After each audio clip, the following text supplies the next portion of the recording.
nyaatte viidiyoo Sa'idoo faa kaleessaa jechuudha. Sa'idooni roozaa qallaalii hin jaallatu. Baay'ee ishee jaallata. Garuu inni itti aare isa ishii yeroo lama gowwomsite itti aareeraa jechuudha.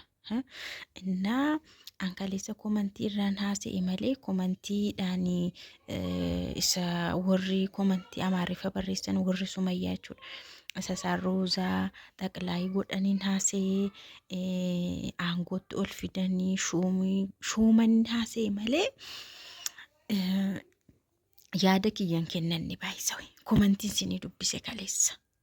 Har'a garuu viidicha yeroon ilaalu waan ta'e yaada garaagaraa naa dhufe. Sa'idooni roozaa hin jaallata. Tokko kan biraa immoo shaanxaan sun jechuudha. Shaanxaan suni uffanni sun jechuudha.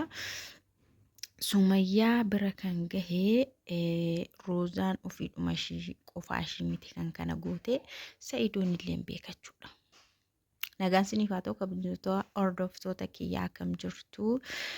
Nagaa keessaniin baay'ee nagaa koo galata waaqaa ta'u baga jiraattan magaarra geessanii darbaa jiraadhaan siniin jedha. Egaa viidiyoo roozaa hawwii Sa'idoo kaleessa isaan gadhiisanii yeroo laalu duruma isaatti kaasee sababa isaan kana hojjetanii hawwiitu roozaa bira nageessitu malee jedhee irrii jedhe jechuudha.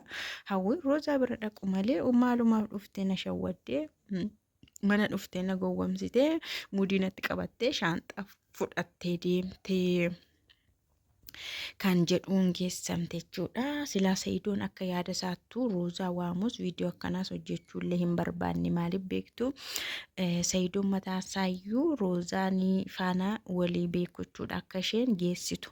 Roozaan illee sobdeetu kan isheen akkas jette malee Sa'idoon hin barbaadasi akka uffannis meeshaan Sumayyaa bira ga'u ijoollee isaa bira ga'u sirriitti barbaada.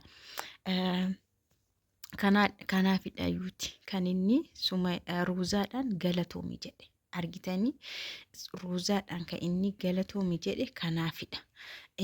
Hawwiidhaan immoo maayidhe dhiifama gaafadhu hattuu waan jetteefi jedhe sirriitti ilaala maaliif hattuu jettaanii uffata fuuteetu Sumayyaa biraan geesse ijoollee koo biraan geesse dhiifama gaafadhu jedhe hawwiidhaan dhiifama gaafachiise roozaadhaan immoo galatoomi jedhe.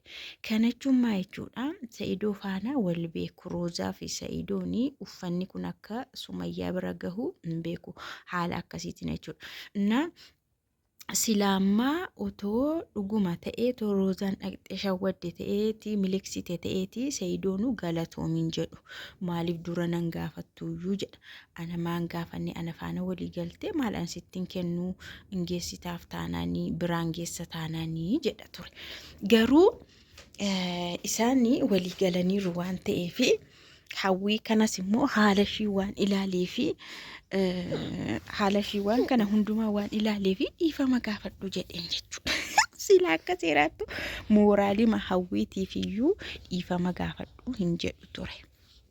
Baqa roozaadhaan ani uffata kooyyuu durumayyuu asaaniif hin bitee Sumayyaadhaan bitee ijoollee kootiin bitee barbaadeen bitee jaalladheen bitee Sumayyaan akkanaa simattuuf dhuftee akka fudhattuuf sarpiraayizii ishee gochuufi bitee ani harastee borisii uffanni kanuma isaanii ture garuu isheen waan na gowwomsitee fi eerpoortii dhufuu waan dhiistee waan na shawwaddeef aariidhaaf viidiyoodhaan illee gadi baasee namootattis Sa'idoon uffata humaan binnee toobitee irratee sin agarsiisaa sobee waan duwwaa tokko baatee suppermaarkeetii suuqii keessa deemaa ture malee humaa hin binne isheen jetteef jedhee gadi baasee agarsiisee achumaan illee Sumayyaan haa aartu jedheetu kan inni ati uffadhu ati maal jedhii ijoollee kana uffata ijoollee immoo yeroo deessuuf haa kaa'amu naamin jedha malee Sa'idooni dhugumayyuu uffannis meeshaan illee kan biraallee akkas Sumayyaadhaa dhaquuf ijoollee isaatii dhaqu sirriitti barbaada.